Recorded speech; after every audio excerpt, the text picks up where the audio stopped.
Hi, I'm Hook with Hook's Reviews. Thanks for tuning in today. What we're going to do today is show you a tutorial on how to replace the O-rings on your Jandy pool diverter.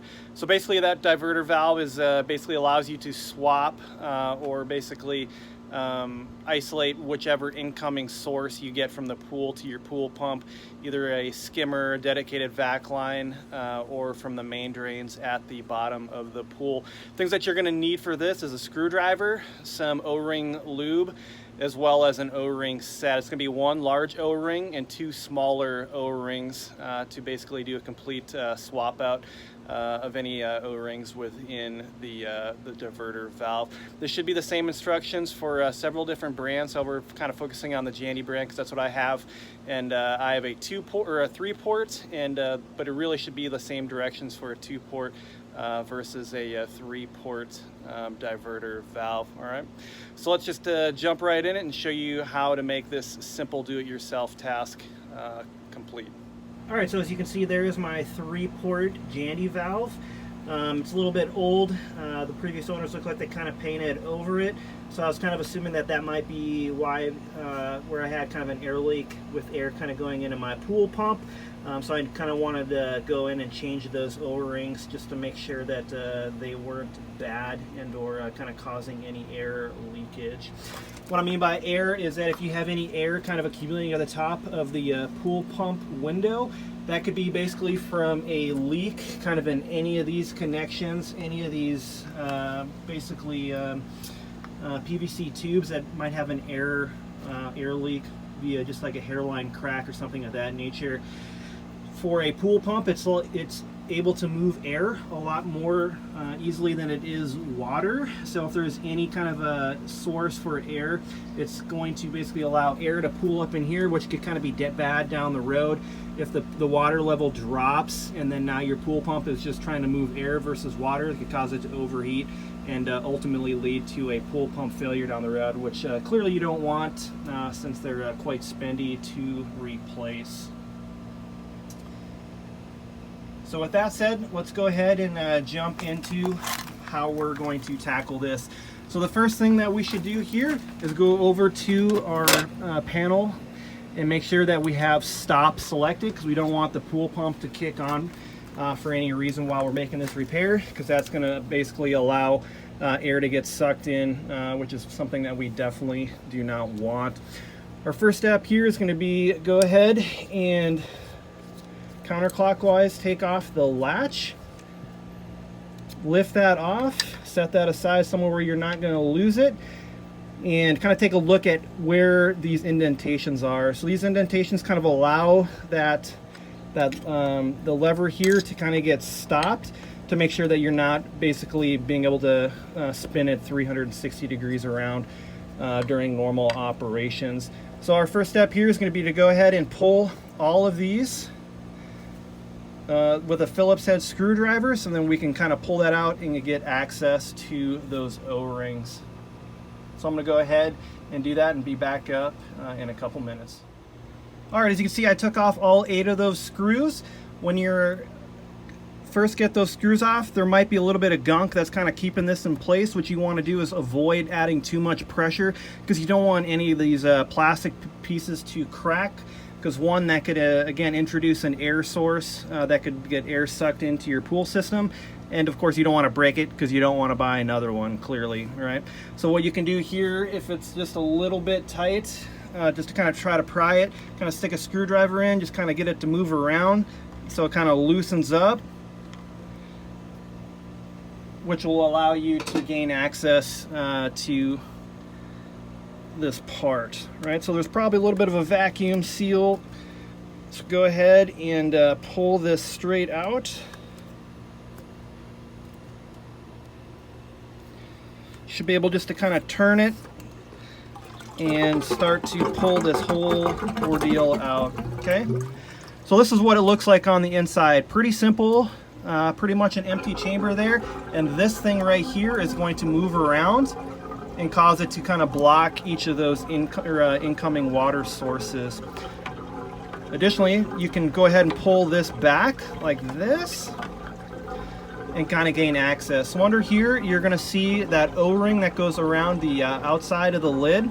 This looks like it's in pretty good shape. However, I'm just going to go ahead and replace it because I have the kit, and it's pretty cheap and easy to do, and I don't want to have to do this just down the road if this ends up going bad.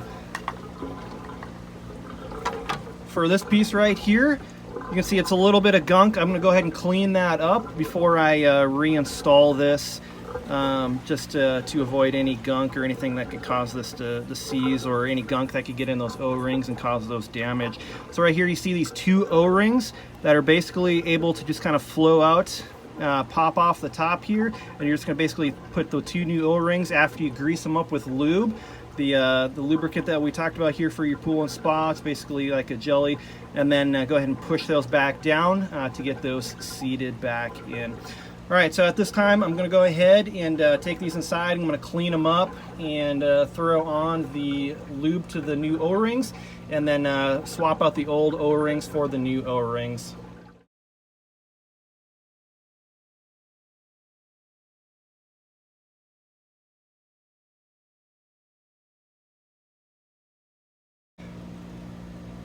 Alright, so we just got done adding the new O-rings to these pieces.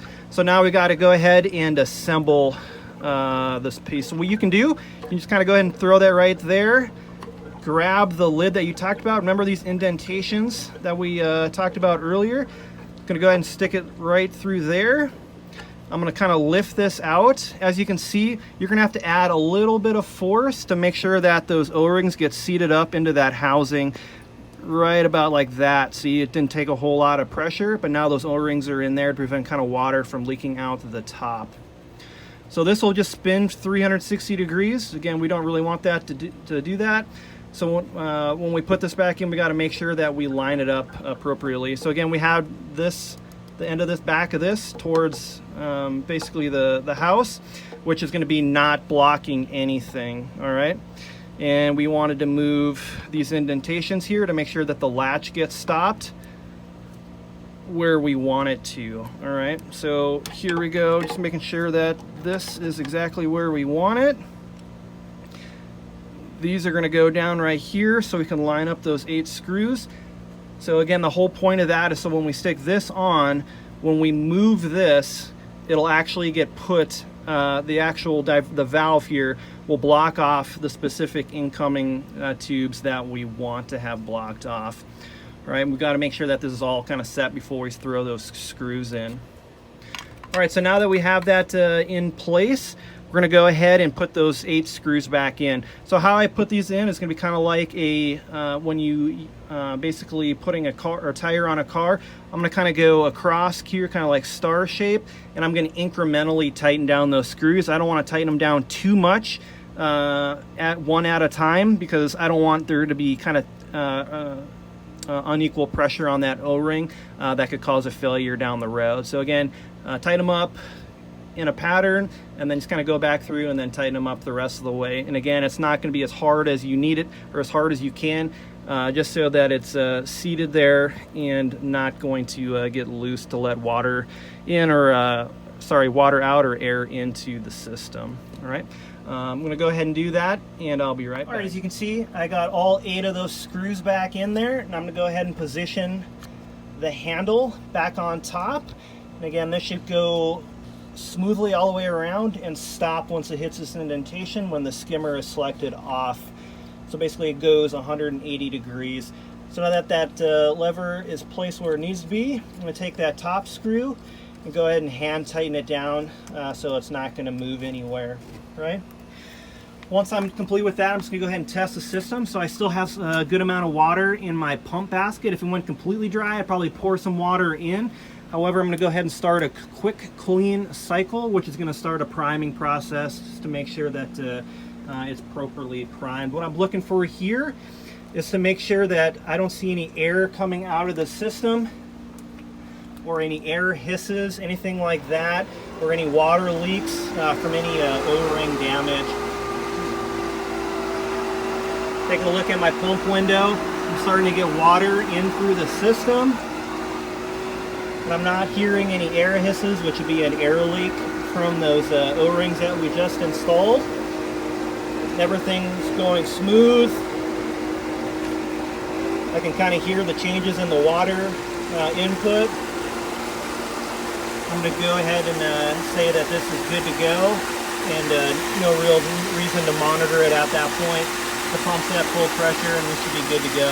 Thanks for watching this tutorial. If you have any questions, go ahead and type them into the comments section of this YouTube video. Down the road, you can expect me to kind of introduce some more do-it-yourselves. That would include pool maintenance, such as chemicals, cleaning, backwashing your pool filter, anything that really requires you to know if you're going to do your own pool maintenance, which I highly suggest. It's going to save you money, approximately $100 to $120 a month, and really easy to do yourself if you have about 15 to 20 minutes per week to knock out all of this pretty easy stuff on your own. That's it. If you enjoyed this video, go ahead and subscribe to my YouTube channel, and go ahead and follow the links on Amazon for the O-rings and the lube required to get this project complete. Thanks.